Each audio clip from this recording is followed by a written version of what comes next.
What's up, guys? Barry Gaming here, back with some more Idle Heroes, and today we're gonna make some kind of bad decisions. So, here's what we're about to do. Now, as we all know, we don't really ever have a core on Star Swordsman Mockman. In reality, there's only two things his core would do for us. Number one would be if we would be able to get it to this, you're getting 8% additional attack.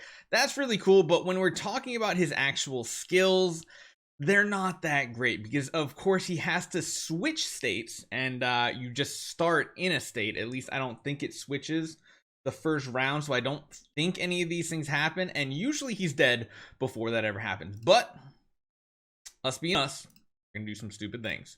What we're gonna do is we're gonna grab all these shards out here, and we're gonna give him a ton of stats. Now, there is something that is of benefit here, and I'm gonna show you guys exactly what it is. So we're gonna give him his core. We're gonna upgrade his core, give him level 2. Now we need 2 more of these, just like we just did to get it up to level 3. But essentially what that is gonna do is, if you come over here and we take a look at our lineup here, we do have to make sure we activate it in here as well for PvE. We got that good there. Now when we do come over here and we take a look, when we do get it up to level 3, it is going to give a bonus to our Vulcan or whoever else has a level 3. So that's kind of why you want to aim to go to level 3s first. You can see here it has a +1, basically meaning he's getting an additional buff from the level 3. Same with our Freya. If we were to use the Freya core, same thing is what you kind of expect here. So let's save that. Go to like a PvP team that has like a lot of cores here. Like in reality, I'll show you guys something pretty cool here. So let me remove you from the lineup and let me just chuck you in here. What happens is, in this situation, you'll notice when you hover over these, you have level 3 +5, because this is now we technically have 6 of these.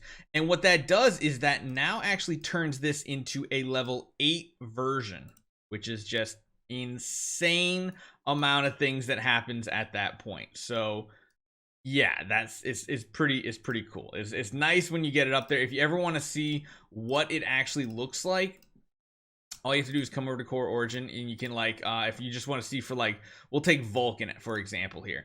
If you take a look at this shows you what the level 8 version is. There are a ton of extra stats and a ton of extra damage getting kicked out. So that's kind of the bonus of getting more cores leveled up. We're to the point where we're kind of just getting cores on everybody on our account. And if it means we can do more PvE damage, I will take it. Because let's see, we got one level 3. That one's at level 2. We got a level 3 there. We don't have any on Eos because she's just a tenant. Vesa. Honestly, one thing you can do too is you can actually get like a level 1 core on your tenants. And those stats do transfer over. Let's see, we got Azrael. Oh, God, that was probably one of the worst decisions we ever made, is getting his core up to level 3, but we did it. It is what it is. Freya's, we're working on her second one right now. We got Jara. We probably need to work on Queens after Mockman, just because we will have in our lineup, and if we can have a stronger core, that's great.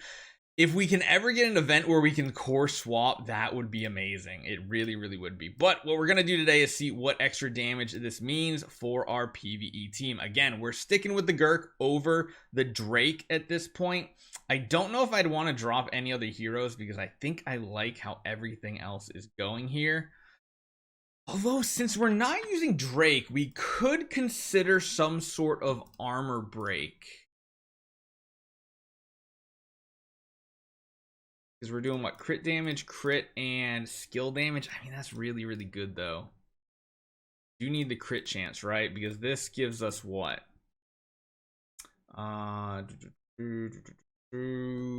Each layer of concentration rate increases self crit by 5%. Yeah, I feel like we need to keep it as is. We could try to work some armor break in here, though. We could switch to the wolf. But then we don't have as reliable poison. Let's just stick with this. What we could do is we could test this back and forth, but again, there is so much RNG going into this team here, because we have both the Mockman and the Vulcan in this equation, which means, yeah, there's a little more issues with figuring this out at this point, because it's not a perfect energy feed team anymore. So you're not always going to get actives off. A lot of times you will, like, this is still working out to give us perfect actives, which is great. We need 2 of those hero, 2 of the 4 heroes to get the bonus 10 energy on the demon bells, and if you do, then it's really, really awesome. Always want to have our Vulcan going first because that means we're giving more attack stats to our Star Swordsman Mockman through the core of Vulcan, which is just like really, really strong. I'm wondering if this gives a big boost to his damage though when we're talking about Star Swordsman Mockman, because that's a lot of additional attack he's gaining too. It does look like we are flawlessly getting energy as well. It probably does help that the Camus hit the back row, and seeing that 3 out of the 4 Demon Bell holders are in the back row, they are getting additional energy boosts from that, which means there's a less chance that we miss out on these energy streaks here, which is like really, really good for us. I don't think we can drop the queen, just because even if like there's some way like an extra Gerke or something like that would make up for the 24% all damage dealt, she's also providing extra crit damage, and the pings add up very quickly. Yeah, it kind of sucks when he's in his ascending form because he doesn't do nearly as much damage. But it's funny that even when he's not in that form, like, these are fine. We want to make sure he's in the descending form at the end of the round. So we've already swapped twice, and it's round 7. Honestly, for something like this, I wonder if subliming his last tree branch fully would be a benefit to us. I don't know. Tons of counterattacks though, and of course we have to worry about the RNG of where the Gerke holy damage is going from his active. We have to worry about where the snake is giving the buff. We want the snake to buff both the Mockman and the Vulcan to get some insane damage numbers. I really do think this could hit like 2 quadrillion with this type of team though. It sounds weird because for the longest time you always build one main damage dealer, but for something like this to have multiple damage dealers is really, really cool. And the fact that they both hit like 3 targets mainly, like, it's just awesome. Having 3 Omen Rifts.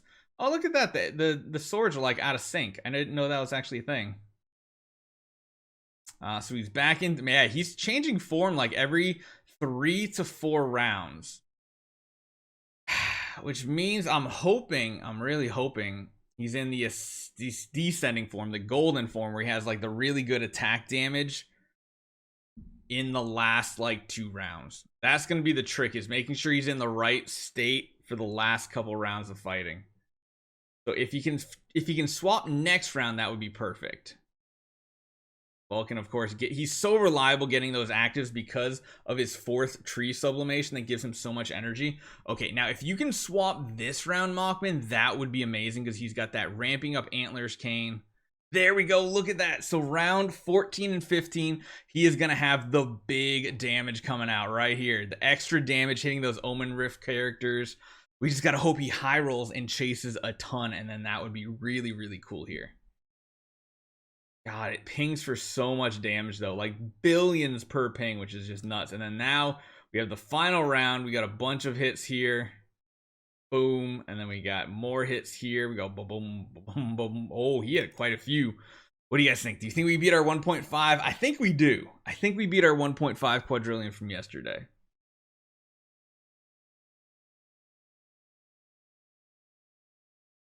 Oh, wow. That was really, really low. Wow. That was actually crazy low. We only hit 880. Right? Yeah, 880 trillion. That's basically half the damage we did the other day. Holy cow. We'll do one more attack just to see what it looks like. I guess there is a lot of RNG that goes into this, mainly where the snake's hitting and where the Gerke is hitting. So let's just skip. Let's see how this turns out. Again, look at that. We're over a quadrillion again with this combo. So I don't know. Maybe we really, really high rolled on that 1.5, but we're going to continue to test the 2 hero setup because why not? Because we have 2 insanely strong heroes here, nearing the 10 million attack mark, and we're sitting at almost 13 million without even any attack on our stone whatsoever. And actually, what we should look at is in here because their numbers are probably much different. Yeah, almost 13, and then we're at what? Almost 10 again. Pretty insane. Pretty insane. And yeah, again, same thing. Skill damage, precision stone. Absolutely nuts skill damage. So yeah, let me know what you guys think. Hopefully you guys enjoy this one. I'll continue testing when we get different bosses as well. I'll see you guys next time.